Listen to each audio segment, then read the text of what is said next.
Salut, c'est Olivier Cachin pour le Rewind de survideo.com. Un rewind consacré à un groupe légendaire, un des rares groupes anglais de rock des années 60, toujours en exercice. Non, il ne s'agit pas des Rolling Stones, mais des Who. Les Who dont on fête le 46e anniversaire de la mort, triste anniversaire, du batteur Keith Moon, c'était en 78.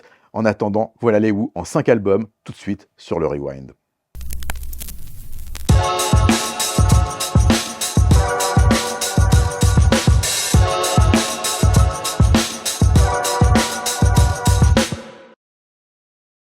Et on démarre ce rewind consacré au Who avec un album incroyable, un album sorti en 69, c'est Tommy. Alors Tommy, il y a plusieurs éditions, celle-là date de 72, celle-là c'est celle du film, mais la première, celle avec cette espèce de figure géométrique à la Vasarely avec les musiciens dedans, date de 1969. L'idée, elle a été inspirée par Meher Baba, oui on est dans la philosophie transcendantale des années 60, et Pete Townshend a eu cette idée de faire un opéra rock, c'était la mode à l'époque. Cet opéra rock va être donc un concept album, puisque Tommy raconte l'histoire d'un garçon muet, sourd et aveugle, suite à un traumatisme familial, qui va devenir champion de pinball, c'est-à-dire de flipper.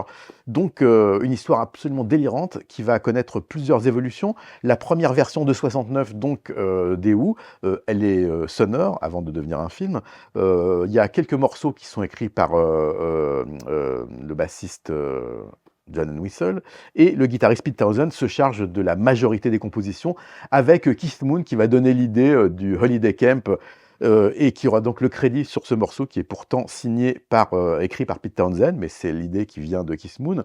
Keith Moon qui, pour l'occasion, va se fendre d'un nouveau kit de batterie qui va lui être prêté par un roadie. En effet, une célèbre marque de batterie lui a refusé de lui fournir de matériel pour une raison très simple, c'est que Keith Moon avait cette habitude de détruire ses kits de batterie lors des concerts ou à la fin des sessions.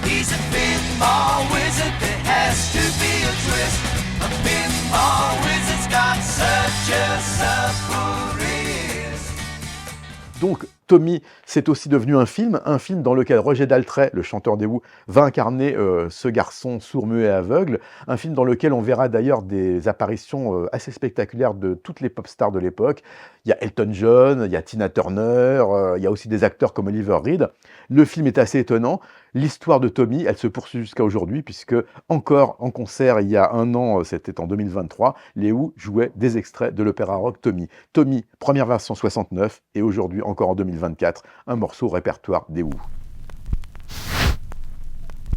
On est en 1970 et les Who ont donc obtenu un énorme succès avec Tommy. La question, que faire après un opéra rock comme celui de Tommy, dont la première version, on vous le rappelle, est sortie en 69?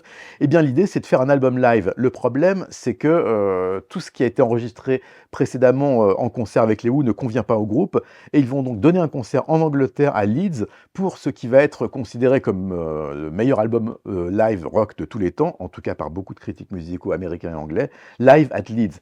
La couverture est absolument horrible, c'est normal, c'est exprès, puisque l'idée était de faire semblant d'avoir un disque pirate, un bootleg, d'où cette pochette complètement vierge de toute photo avec cette espèce de tampon marqué Live at Leeds. Un album qui commence avec un morceau R&B qu'il jouait beaucoup sur scène à l'époque, Young Man Blues, et puis quelques morceaux de rock originaux comme Shaking All Over, et bien évidemment le morceau phare du répertoire des Who, My Generation, dans une version de 15 minutes, mais avec incorporant dans cette version des extraits d'autres chansons du répertoire.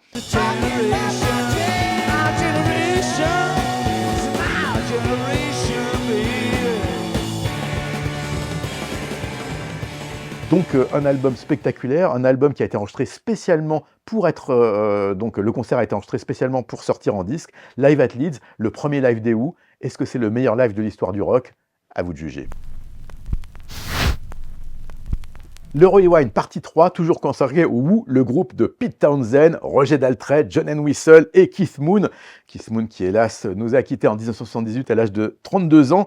Et on est donc en 1971. Et le film qui a marqué la fin des années 60, c'est évidemment 2001, l'Odyssée de l'espace, l'espèce de space heroic fantasy complètement philosophique et métaphysique de Stanley Kubrick, film qui a tellement impressionné les Who qu'ils vont s'en servir pour la couverture de cet album Who's Next. Alors tous ceux qui ont vu le film comprendront que le monolithe en béton qu'on voit là est une référence au fameux monolithe contenant le savoir humain du film, de l'intro du film de Stanley Kubrick de 2001, l'Odyssée de l'espace, sauf qu'évidemment ces garnements de Who ont trouvé pas mieux comme idée que de pisser sur le monolithe.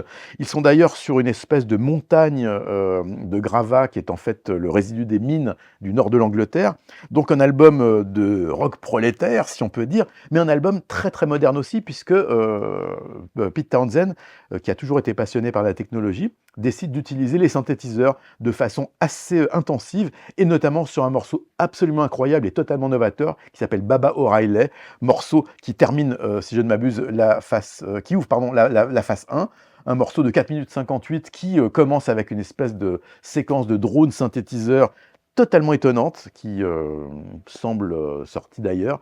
On n'imagine pas que les Who sont un groupe avant-gardiste, et pourtant, c'est ce qu'on entend dans ce morceau et dans d'autres.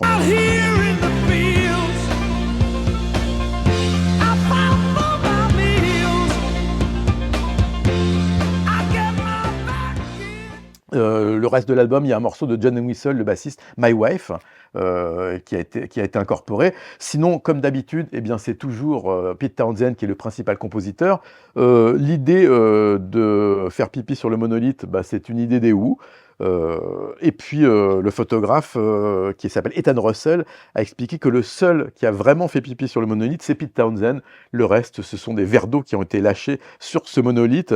Donc une couverture assez spectaculaire pour un disque qui a une réputation absolument immaculée, puisque de l'avis général, c'est l'album studio le plus réussi des Who, en tout cas le plus emblématique. Donc Who's Next?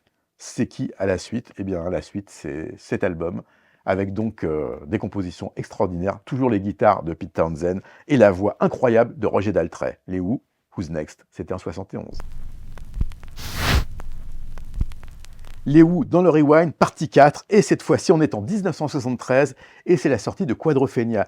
Quadrophenia qui reprend un petit peu l'idée de l'opéra rock de Tommy, c'est une histoire, l'histoire d'un jeune anglais, Jimmy, qui est un mod, les mods qui étaient opposés aux rockers dans les années 60, qui va donc revenir sur cette épopée musicale des 60s, un album qui fait suite donc au succès tonitruant de Who's Next et de Tommy, un album où on retrouve, notamment sur I Am the Sea, le morceau qui ouvre la face A, le goût de Townshend pour les synthétiseurs, mais aussi beaucoup de guitare.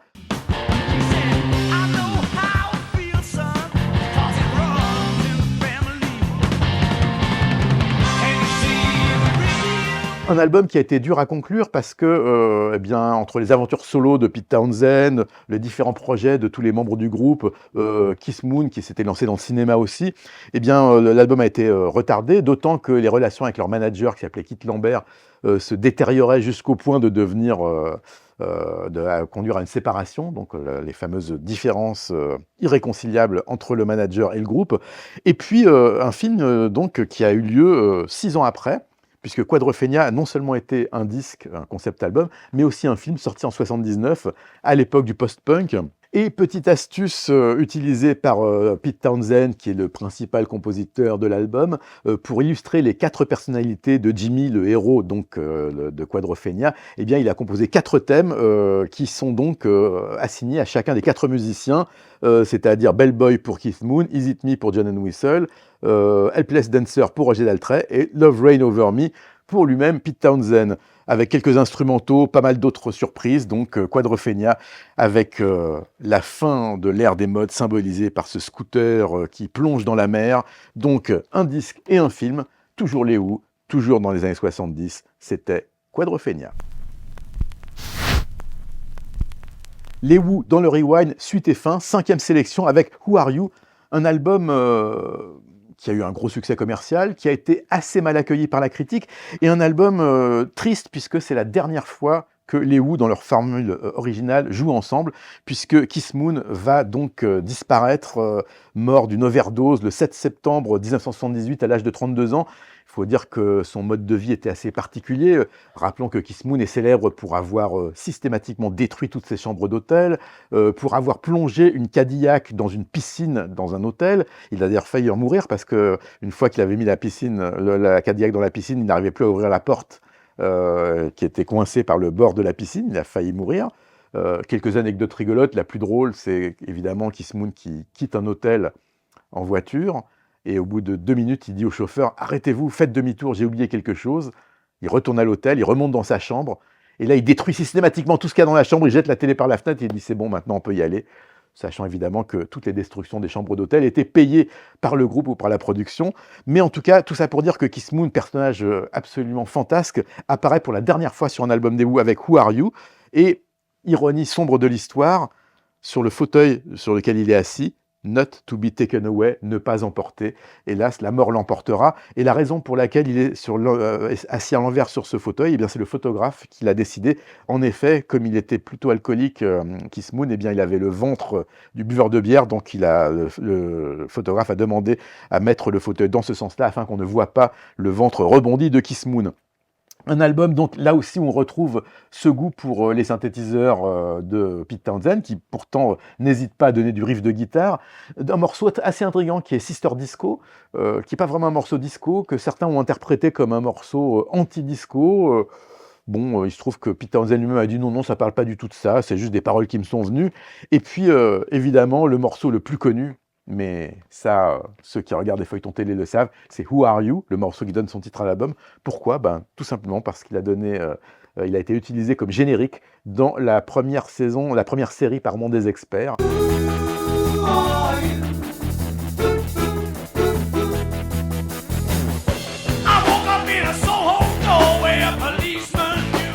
Who Are You, c'est les Experts Las Vegas, donc série originale. Outre signe avant-coureur que Keith Moon approchait de la fin, sur le morceau Music Must Change, et c'est John Entwistle, le bassiste, qui a raconté l'histoire, Keith Moon n'arrivait pas à trouver ce qu'il pouvait jouer comme piste de batterie, et le peu qu'il a fait a été finalement retiré du morceau et remplacé par des bruits de pas et des cymbales qui explosent.